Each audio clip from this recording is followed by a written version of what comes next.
Hi hello నమస్తే అస్సలం వలైకుం. అందరూ ఎలా ఉన్నారు? మేమైతే చాలా బాగున్నాము. మీరు ఎలా ఉన్నారన్నది నాకైతే కామెంట్ బాక్స్లో కామెంట్ చేయండి. ఇంకా ఇదైతే ట్యూస్డే రోజు వ్లాగ్. సో డే ఎలా గడిచింది ఏంటి అన్నది అయితే మీతో షేర్ చేస్తాను. అండ్ ఇంకా మార్నింగ్ లేవగానే ఫ్రెష్ అండ్ అప్ అయిపోయి ఇక్కడైతే breakfast come lunch box routine అయితే చూపిస్తూ ఉన్నాను. అయితే లంచ్ బాక్స్కి ఈరోజు సింపుల్గా పులిహోర అయితే చేస్తూ ఉన్నాను. సో లెమన్ రైస్ అనమాట, చిత్రాన్నము చాలా బాగుంటుంది. అంటే రకరకాలుగా పిలుస్తారు కదా పులిహోర, అంటే నిమ్మకాయ పులిహోర, లెమన్ రైస్, చిత్రాన్నం అంటూ ఉంటారు కదా. సో మా సైడ్ అయితే ఎక్కువగా చిత్రాన్నం అనే పిలుస్తాము. అయితే చిత్రాన్నంలో ఆనియన్స్ వేస్తామన్నమాట, టేస్ట్ బాగుంటుంది. అందుకని చెప్పేసి ఇక్కడైతే నేను చిత్రాన్నమే ప్రిపేర్ చేస్తున్నాను. నదీమ్కి బాగా నచ్చుతుంది అందుకని చెప్పేసి. సో ఫస్ట్ అయితే ఇట్లా కడాయి పెట్టేసుకొని అందులో నూనె వేసి పల్లీలు అయితే వేపి పక్కకు తీసుకున్నాను. ఇంకా దాని తర్వాత ఆవాలు, జీలకర్ర, మినపప్పు, ఇంకా ఆనియన్స్ వేసేసి కరివేపాకు వేసేసి కాస్త ఫ్రై చేయాలి. అలానే లంచ్ బాక్స్లోకి ఇలా ఆలుని స్లైసెస్గా కట్ చేసి పచ్చిమిర్చి, కారం వేసి ఫ్రై అయితే చేస్తూ ఉన్నాను. బాగుంటుంది. అంటే కొబ్బరి, పచ్చిమిర్చి గ్రైండ్ చేసి వేయాలన్నమాట. టేస్ట్ అయితే చాలా బాగుంటుంది. ఆ రెసిపీ అయితే షూట్ చేయలేదు. అండ్ ఇక్కడ వచ్చేసి చిత్రాన్నంలోకి పచ్చిమిర్చిని కచ్చా పచ్చాగా దొంచి అయితే వేశాను. అంటే కట్ చేసి వేసినా బాగుంటుంది, లేదంటే ఇట్లయినా వేసుకోవచ్చు. మా అమ్మ అయితే ఇలానే చేస్తుందన్నమాట. పచ్చిమిర్చిని ఇట్లా కచ్చాపచ్చాగా దొంచి వేస్తుంది. అందుకనే నేను కూడా ఈరోజు అయితే ఇలానే చేశాను. పచ్చిమిర్చి పేస్ట్ వేసేసి పసుపు వేసేసి కాస్త ఫ్రై చేసేసుకోవడమే. అంటే రెగ్యులర్గా చేసే లెమన్ రైస్కి కాస్త డిఫరెంట్గా ఉంటుంది.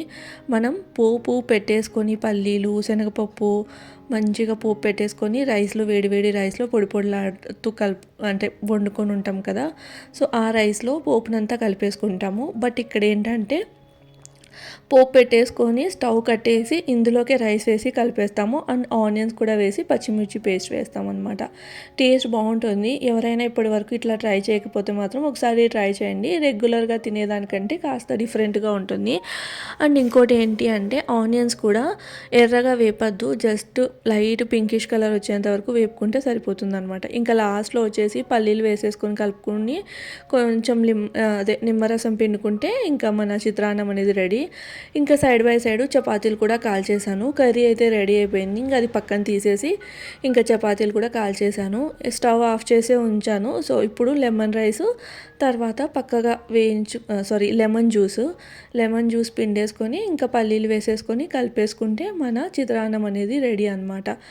ఏంటి అంటే ఈ చిత్రాన్నంలోకి ఆలు కాంబినేషన్ చాలా బాగుంటుంది. ఇట్లా ఫ్రై లాగా చేసుకున్నా బాగుంటుంది, లేదంటే ముద్దకూర అంటాం కదా, కొబ్బరి పొడి వేసి చేస్తూ ఉంటాం ముద్దగా. ఆలుని ఉడకబెట్టి చేస్తాము. సో అట్లయినా చేసుకోవచ్చు, అది కూడా బాగుంటుంది అనమాట. అది ఇంకా సింపుల్గా ఇలా బ్రేక్ఫాస్ట్, లంచ్ అయితే రెడీ అయిపోయింది. బ్రేక్ఫాస్ట్లోకి అయితే చపాతీ ఇంకా ఆలూ ఫ్రై, నేను రివర్స్లో చెప్పాను కదా. బ్రేక్ఫాస్ట్లోకి అయితే చపాతీ, ఆలూ ఫ్రై చేశాను. అలానే లంచ్లోకి అయితే ఇలా లెమన్ రైస్ ఇంకా కొంచెం ఆలూ ఫ్రై వేసి అయితే పెట్టేశాను. కొన్ని అప్పడాలు అయితే పెట్టేసి అదనమాట. మళ్ళీ ఎందుకు డిఫరెంట్గా వేరే చేయడం అన్నట్లు ఇట్లా అయితే ప్లాన్ చేశాను. నాకైతే చాలా బాగా నచ్చింది. ఇంకా ఇదే రైస్ నాకు ఆఫ్టర్నూన్కి కూడా ఉంటుంది. సో ఇంకా కొంచెం వైట్ రైస్ ఉంది. ఒకవేళ తక్కువ అయితే నేను పెరుగు వేసుకొని కలిపేసుకొని అయితే తింటాను.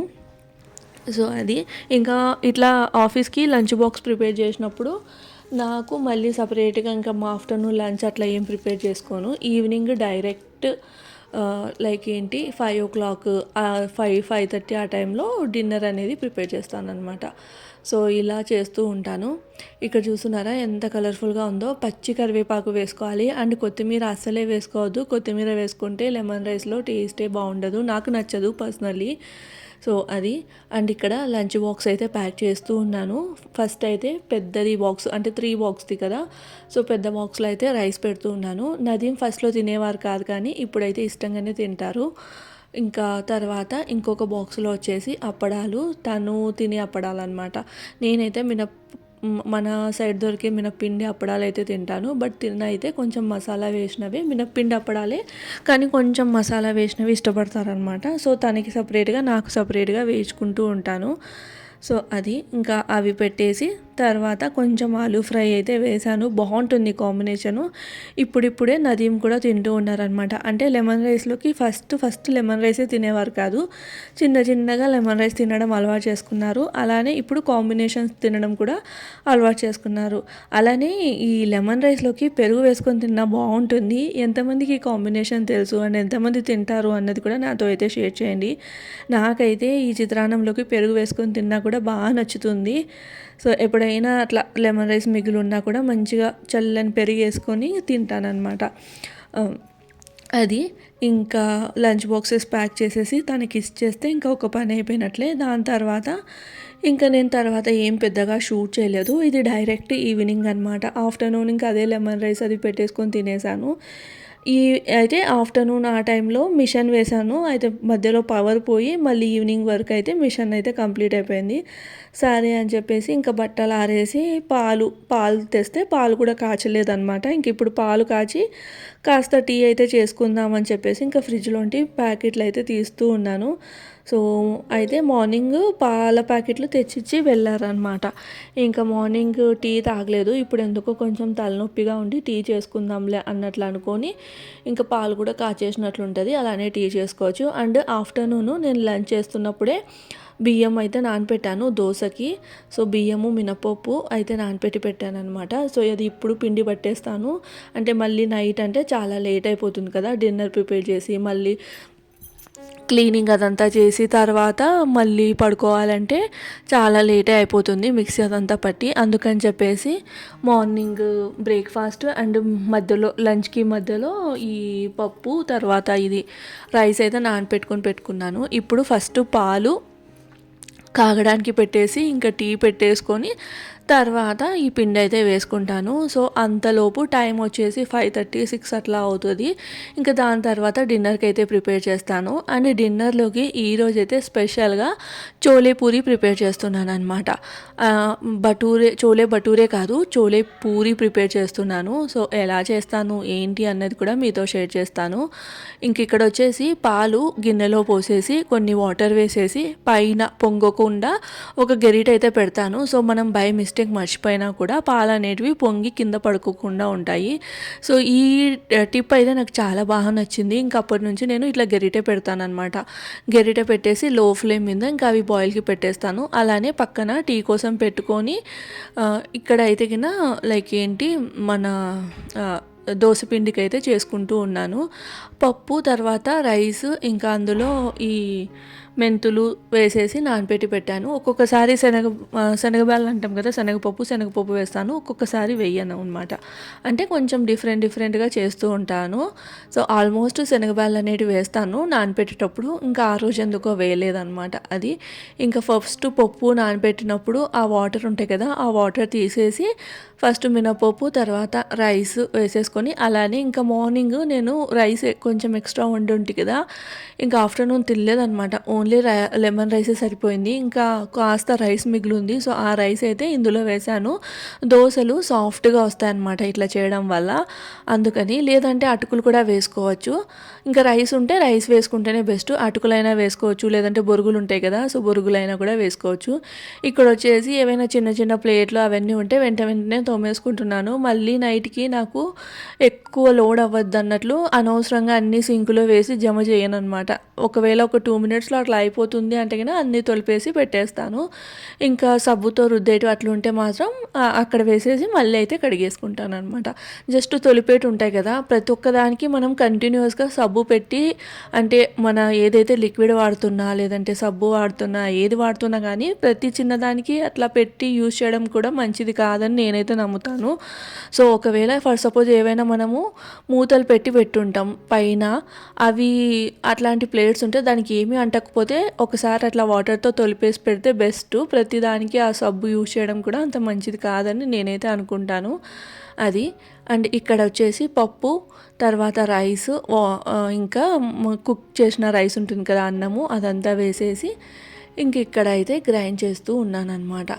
ఇట్లా గ్రైండ్ చేసేసి పెట్టేసుకుంటే మంచిగా ఫర్మెంట్ అవుతుంది, నైట్ మొత్తం ఫర్మెంట్ అవుతుంది. నాకైతే దోసపిండి ఒక 3-4 డేస్ అట్లా అయితే ఉంటుందన్నమాట. అంత క్వాంటిటీలోనే చేస్తాను. అంటే ఒక పెద్ద కప్పు మినపప్పుకి ఒక 3 కప్స్ రైస్ అట్లా వేసేసి కొన్ని మెంతులు తర్వాత శనగపప్పు అయితే వేస్తూ ఉంటాను అదనమాట. ఇంక ఇక్కడైతే దోసపిండి వేసేసుకున్నాను. తర్వాత ఇట్లా పెద్దది ఏదైనా గిన్నె ఉంటుంది కదా, అందులో వేసుకుంటే ఏమవుతుంది అంటే మనకి ఫర్మెంట్ అయినా కూడా ఒకవేళ ఎక్కువగా పొంగినా కూడా కింద పడుకోకుండా పెద్ద గిన్నెలోనే ఉండిపోతుంది. సో ఇట్లా నేను ఎప్పుడు దోసపిండి వేస్తున్నా నాకైతే ఒకటే ఇన్సిడెంట్ గుర్తొస్తూ ఉంటుంది. లైక్ ఏంటి అంటే యూట్యూబ్లో చూసానో న్యూస్లో చూసానో తెలియదు కానీ ఇట్లానే లైక్ దోసపిండి ఏం చేశారంటే ఒక మన పప్పు అవన్నీ మనం వేసి పెట్టుకుంటాం కదా డబ్బా, అట్లాంటి డబ్బాలో వేసి పెట్టిందంట. అయితే అది ఫర్మెంట్ అయ్యి మొత్తం డబ్బా మొత్తం పగిలిపోయి మొత్తం కిచెన్ అంతా అది స్ప్రెడ్ అయ్యిందంట పిండి అని. అది ఆ న్యూస్ చూసినప్పుడల్లా ఈ దోసపిండి వేసినప్పుడల్లా అదే గుర్తొస్తుంది అన్నమాట ఆ న్యూస్.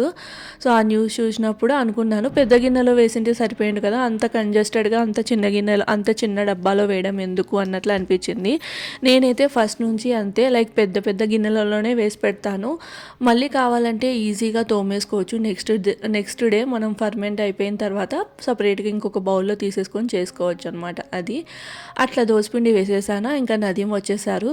సో నదీం వచ్చేస్తూ వాళ్ళ ఆఫీస్లో లైక్ ఒక గిఫ్ట్ బాక్స్ లాగా ఇచ్చారనమాట. అంటే తనకి కంపెనీ తరపు నుంచి టీ-షర్ట్స్ 2 వైట్ అండ్ బ్లాక్, తర్వాత డైరీ, తర్వాత తనకి ఇంకా స్టిక్ నోట్స్, పెన్ ఇవన్నీ కావాలి కదా, స్టాప్లరు, పిన్స్ అవన్నీ, అలానే ఒక చిన్న గ్రీటింగ్ కార్డు అట్లా ఇచ్చారనమాట. సో అవి తెస్తే దాంతోపాటు లంచ్ బాక్స్ తీసుకెళ్తూ ఉంటాం కదా బ్యాగ్, సో ఆ బ్యాగ్ కూడా ఇచ్చారు. సో బాగుంది బ్యాగ్. నేను రీసెంట్గానే కొనుక్కుందామని అయితే అనుకున్నాము, నేను తను అనుకున్నాం అనమాట తీసుకుందామా అని. మళ్ళీ ఎందుకులే ఆల్రెడీ ఉంది కదా అన్నట్లు అనుకున్నాము. అయితే ఇప్పుడు నదీం తీసుకెళ్తున్న లంచ్ బాక్స్కి ఏంటి అంటే తను ఎక్స్ట్రా బాక్స్ ఏదైనా పెట్టుకోవాలంటే అప్పుడు కంఫర్ట్ ఉండదన్నమాట, అంతే. అందుకని తీసుకుందాం అనుకున్నాం కానీ ఇప్పుడు ఈ బ్యాగ్ వచ్చేసింది కదా, అడ్జస్ట్ అయిపోతుందిలేండి. అండ్ ఇక్కడ చూస్తున్నారా చోలే అయితే నానపెట్టి పెట్టాను. చనా అంటాం కదా, పెద్ద చనా అంటాం కదా, అదనమాట.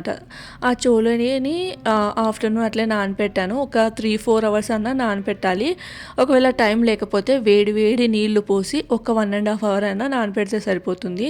సో ఫస్ట్ చోలో ఉడికించుకొని అందులో చెక్క, లవంగము, మన బిర్యానీ ఆకు, ఇలాచి వేసేసి మళ్ళీ బాయిల్ చేసుకోవాలన్నమాట. ఒక విజిల్ రానివ్వాలి. తర్వాత టీని మంచిగా ఉడికించుకొని, అంటే వాటర్ డికాషన్ అనమాట, టీ డికాషన్ ఉంటుంది కదా, అది బాగా ఉడికించుకొని ఆ టీ డికాషన్ అందులో వేస్తే మనకి చోలేకి కొంచెం కలర్ అనేది మారుతుంది.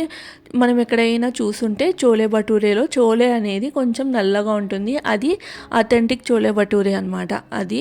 సో ఇక్కడ లైక్ ఏంటంటే ప్రిపరేషన్ చేస్తూ ఉన్నాను. ఇక్కడ చూస్తున్నారా చోలే అయితే మంచిగా ఉడికింది. ఇంక ఇప్పుడు ఎక్స్ట్రా ఏదైతే మనం మసాలాలు వేసింటామో అవి మనకి పంటికి అడ్డంగా తగలకుండా నేను అవన్నీ తీసేస్తూ ఉన్నాను అనమాట.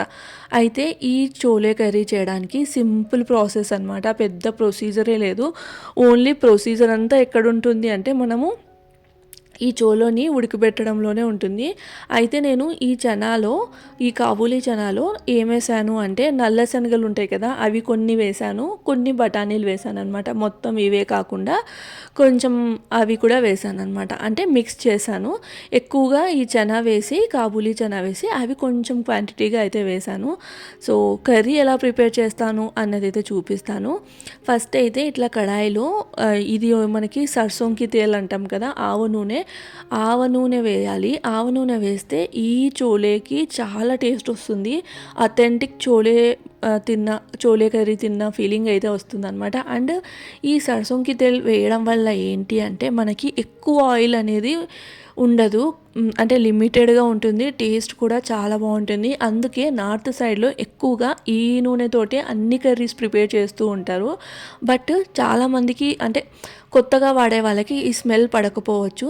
సో అది చూసుకొని వేసుకోవాలి. అట్లా ఆవ నూనె వేసేసి దాని తర్వాత ఆనియన్ పేస్ట్, ఇప్పుడు నేనైతే మిక్సీలో అట్లా కచ్చా పచ్చాగా అయితే వేసేసుకున్నాను. ఆనియన్ పేస్ట్, కొంచెం అల్లం వెల్లుల్లి పేస్ట్, అలానే ఒక టమాటో, ఒక పెద్ద ఆనియన్, ఒక పెద్ద టమాటో అయితే తీసుకున్నాను. నేనైతే ఇద్దరు క్వాంటిటీకే చేస్తున్నాను కాబట్టి ఒక పెద్ద ఆనియన్, ఒక పెద్ద టమాటో తీసేసుకొని అల్లం వెల్లుల్లి పేస్ట్ వేసి మంచిగా పచ్చివాసన పోయేంత వరకు కొంచెం లైట్గా ఆయిల్ అనేది సపరేట్ అవుతుంది.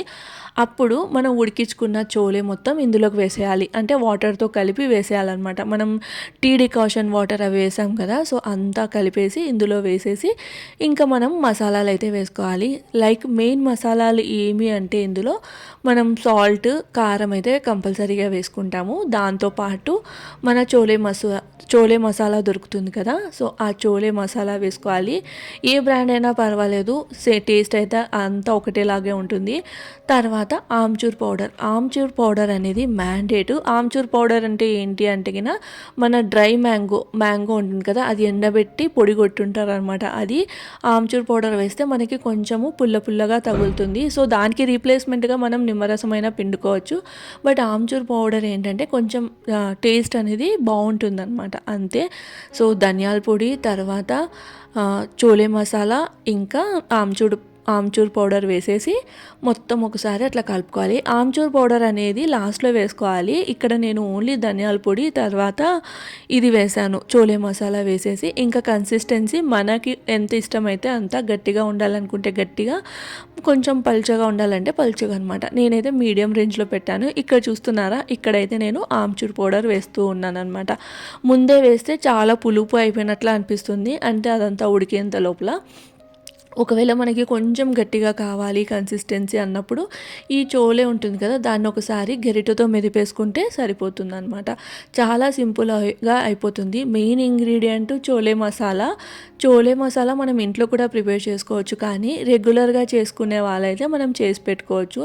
ఎప్పుడో ఒకసారి చేసుకునే వాళ్ళకైతే ఒక 5 రూపీస్ ప్యాకెట్ అలా తెచ్చుకుంటే సరిపోతుంది అనమాట. అనవసరంగా అంత మసాలా రెడీ చేసుకోవడం ఎందుకు అనుకునే వాళ్ళు. ఇంకా ఇక్కడైతే నెమ్మదిగా ఆయిల్ అనేది చిన్నగా, మనం అంత కొంచెం ఆయిల్ వేసినా కూడా ఇక్కడ నెమ్మదిగా లైట్గా ఆయిల్ అనేది సపరేట్ అవుతూ ఉంటుంది. అప్పుడు మనకి చోలే అనేది పర్ఫెక్ట్గా మసాలా పట్టి కుక్ అయినట్లు. ఇక్కడైతే నేను ఉప్పు అనేది చెక్ చేసుకుంటూ ఉన్నాను. ఉప్పు, పులుపు అంతా సరిపోయిందా లేదంటే ఇంకొంచెం మసాలా వేయాలా అని చెప్పేసి. సో ఇక్కడ చూస్తుంటే నేను చోలే మళ్ళీ ఒకసారి చెక్ చేస్తున్నాను అనమాట. ఉడికిందా, ఆల్రెడీ చెక్ చేశాను, ఎందుకో డౌట్ వచ్చి మళ్ళీ ఒకసారి చెక్ చేశాను. పర్ఫెక్ట్గా ఉడికిపోయింది. ఇంకా ఇందులో మనం లాస్ట్లో కసూరి మేతి వేసుకుంటే చోలే కర్రీ అనేది మనకి చోలే కర్రీ అనేది రెడీ. చాలా అంటే చాలా టేస్టీగా ఉంటుంది. ఎగ్జాక్ట్గా మనం అథెంటిక్ రెసిపీ తింటే ఎలా ఉంటుందో అలా ఉంటుందన్నమాట. అయితే ఇందులో నేను టీ పొడి అనేది కాస్త తక్కువగా వేసాను కాబట్టి కలర్ ఇలా ఉంది. మనం ఇంకా డికాషన్ అనేది ఎక్కువగా వేసుకున్నాము అంటే అప్పుడు ఎగ్జాక్ట్ కలర్ కూడా వస్తుంది. అంటే చోలే ఆల్మోస్ట్ నల్లగా ఉంటుందన్నమాట. అంటే మనం అథెంటిక్ రెసిపీ తిన్నప్పుడు అలానే ఉంటుంది. సో అది ఫైనల్గా కొత్తిమీర వేసి సర్వ్ చేసేసుకుంటే మనకి చోలే కర్రీ అనేది రెడీ. సో ఈరోజు అయితే నేను భటూరే బదులు పూరీ చేస్తున్నాను అనమాట. పూరీ కూడా కొంచెం మందంగా తిక్కి చేస్తున్నాను. అట్లా చేసుకోవడం వల్ల మనకి భటూరే తిన్న ఫీలింగ్ అయితే వస్తుంది, అందుకని చెప్పేసి. సో ఎప్పుడైనా కానీ పూరీలు మనకి ప్రతి పూరి పొంగుతూ రావాలంటే సైజు మీడియంగా తిక్కుకోవాలి అండ్ కొంచెం మందంగా పెట్టుకోవాలి. పలుచగా పెట్టుకుంటే ఏమవుతుంది అంటే అప్పటికి పొంగుతాయి, తర్వాత ఎక్కువసేపు ఉండదన్నమాట. వెంటనే అందులోంచి ఎయిర్ అనేది వెళ్ళిపోయి మళ్ళీ చప్పలాగా అయిపోతుంది అనమాట. సో అందుకని చెప్పేసి కొంచెం మందంగా తిక్కుకున్నాం అనుకోండి మనకి భటూరే లాగా పొంగుతుంది. భటూరే షేపు చాలామంది రౌండ్గా తిక్కుకుంటూ ఉంటారు కదా, కానీ భటూరే షేపు యాక్చువల్లీ మనం ఇట్లా పొడవుగా ఉంటుంది చూడండి అది. సో మనం ఎక్కడైనా కానీ ఇట్లా ఢిల్లీ అక్కడ సైడ్ వెళ్ళాము అంటే భటూరే షేపు అలానే ఉంటుంది. రౌండ్గా చాలా తక్కువ ఏరియాస్లో ఉంటుందన్నమాట అది. అండ్ ఇక్కడ చూస్తున్నారా పూరి నేను ఎంత మందంగా తిక్కి వేశాను కదా, ఎంత బాగా పొంగిందో. ఇప్పుడు మీకు నేను 1-2 పూరీలు చూపిస్తాను. ప్రతి పూరి పొంగుతుంది. సో టెన్షనే లేదు, పూరి పొంగదు అన్న ఆలోచనే ఉండదు. మనం ఎంత పెద్ద పూరి చేసుకున్నా కూడా ఈజీగా పొంగుతుంది.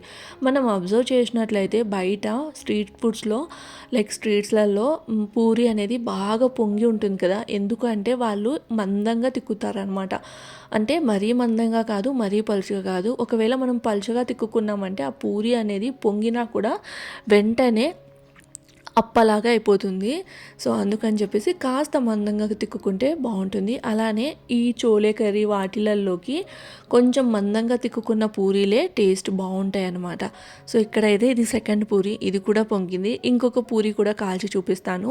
అండ్ ఇంకొక పూరి రెడీ అయిన వెంటనే నదీమ్‌కి అయితే ఇచ్చేస్తాననమాట. తనకి ఫ్లఫీ పూరీలు తినడం అంటే చాలా ఇష్టము. సో, అందుకని చెప్పేసి తననైతే కూర్చొని తినేయమని చెప్తాను. వెంటనే నేను వెళ్ళి జాయిన్ అయితాననమాట. మళ్ళీ తను నా కోసం వెయిట్ చేయాలి అంటే ఇవి మొత్తం ఇదిగా అయిపోవచ్చు అన్నట్లు నేనైతే దాన్ని ఎప్పుడే కానీ వెయిట్ చేయమని చెప్పను. అండ్ వేడి వేడిగా ఉన్నప్పుడు పూరి తింటే ఆ టేస్ట్ వేరుగా ఉంటుంది కదా. సో, అందుకని చెప్పేసి ఇక్కడ చూస్తున్నారా ఎంత బాగా పొంగిందో. సో, తనకైతే ప్లేట్ ఇలా సర్వ్ చేశాననమాట. తనైతే చాలా హ్యాపీగా డిన్నర్ అయితే చేశారు. తర్వాత నా కోసం కూడా ఒక 3 పూరీస్ అలా కాల్చుకొని వెళ్ళి కూర్చొని తినేసామన్నమాట ఇద్దరం కలిసి. ఇంకా ఇట్లా అంటే పూరి తర్వాత ఈ చోలే తర్వాత ఇవన్నీ చేయడం వల్ల కొన్ని పాత్రలు పడ్డాయి. అలానే ప్లాట్ఫామ్ కూడా కొంచెం మెస్సీగా అయిపోతే మొత్తం ఫస్ట్ ప్లాట్ఫామ్ మొత్తం క్లీన్ చేసేసుకొని తర్వాత పాత్రలన్నీ తోమేసుకుంటాను. పాత్రలన్నీ తోమేసి మళ్ళీ ఒకసారి అట్లా క్లాత్ తోటి తుడిచేసుకుంటే ఇంకా నైట్ అనేది కంప్లీట్ అనమాట. ఇంకా మళ్ళీ నెక్స్ట్ డేకి మన కిచెన్ అయితే రెడీగా ఉంటుంది. సో, మార్నింగ్ లేవగానే ఇరిటేషన్ ఫీల్ లేకోకుండా హ్యాపీగా ఇంకా మనం నెక్స్ట్ పనులు అనేటివి స్టార్ట్ చేసుకోవచ్చు. సో, ఇక్కడైతే నేను ఇంకా తను లంచ్ బాక్స్ తెచ్చారు కదా, సరేలే ఇంకా వంట అయిపోయిన తర్వాత తోమేద్దాం అని చెప్పేసి లంచ్ బాక్సెస్ అయితే తీసేస్తూ ఉన్నాను. నాకు తెలిసి నేను ఎప్పుడు లంచ్ బాక్స్ ప్యాక్ చేసినా కూడా ఒక్క ఐటెం కూడా వెనక్కి అయితే రాదు. అంటే మిగిలించుకొని తీసుకురావడం అలా జరగదు. ఎందుకు అంటే నేను ఎప్పుడు చేసినా కూడా తనకి ఇష్టమైన రెసిపీస్ చేస్తూ ఉంటాను కాబట్టి హ్యాపీగా కూర్చొని తింటారనమాట. సో, బాక్స్ అనేది మనకి అలానే మనం ప్యాక్ చేసింది వెనక్కి అయితే రాదు. నేను అందుకని చెప్పేసి తనకి ఎలా నచ్చుతుందో ఏంటో అలానే చేసి పంపిస్తాను. నాకు ఏది కన్వీనియంటో అదైతే చెయ్యననమాట. తనకి ఏది నచ్చుతుందో తనని అడుగుతాను ఏం కావాలి అని. అన్ని ప్రిపరేషన్ నేను ముందే చేసుకున్నా కూడా తర్వాత తను వేరేది చెప్తే నేను వెంటనే వేరేదైతే చేసి ఇచ్చేస్తాను. సో, చేయడానికి పెద్ద టైం పట్టదు. అనవసరంగా మనకు నచ్చింది చేసి బాక్స్లలో పెడితే వాళ్ళు తినకపోతే అది వేస్ట్ అయిపోతుంది. అందుకని చెప్పేసి నేనైతే ఇలా చేస్తాను. ఎవరికి ఇష్టం ఉంది వాళ్ళకి చేసి పెట్టాము అంటే కన్నా హ్యాపీగా తినేస్తారనమాట. అది ఇంక ఇక్కడైతే చూస్తూనే పాత్రలన్నీ తోమేసుకున్నాను. అలానే ఇంకా చెత్త తీసుకెళ్ళి బయట కవర్లోకి అయితే వేసేసి ఇంకా మళ్ళీ ఒకసారి ఇక్కడ కొత్తిమీర డబ్బా బయట ఉంది కదా, అది ఫ్రిడ్జ్లో పెట్టేసుకొని ఇంకా ఒకసారి కిచెన్ పైన మొత్తం తుడిచేసేసుకుంటే అయిపోతుంది. సో, ఇలా మా డే అయితే గడిచింది. ఇంకా డిన్నర్ చేసేసి వాకింగ్కి అయితే వెళ్తాము. ఒక 15 మినిట్స్ అట్లా వాక్ చేసి వస్తే కొంచెం హ్యాపీగా అనిపిస్తుంది అనమాట. అంటే వెంటనే పడుకుంటే కొంచెం హెక్టిక్గా హెవీగా అనిపిస్తుంది. అండ్ నేను కూడా రోజు మొత్తం ఇంట్లోనే ఉంటాను కదా, సో కాస్త ఇరిటేషన్గా ఉంటుందన్న ఫీలింగ్తో ఇద్దరం మంచిగా మాట్లాడుకుంటూ వాకింగ్ అయితే చేస్తాము. సో, అది ఈ రోజుటి వ్లాగ్ అయితే ఇది. ఈ వ్లాగ్ అయితే ఇక్కడితో ఎండ్ చేస్తున్నాను. వ్లాగ్ నచ్చితే లైక్ చేసి సబ్స్క్రైబ్ చేయండి. బాయ్.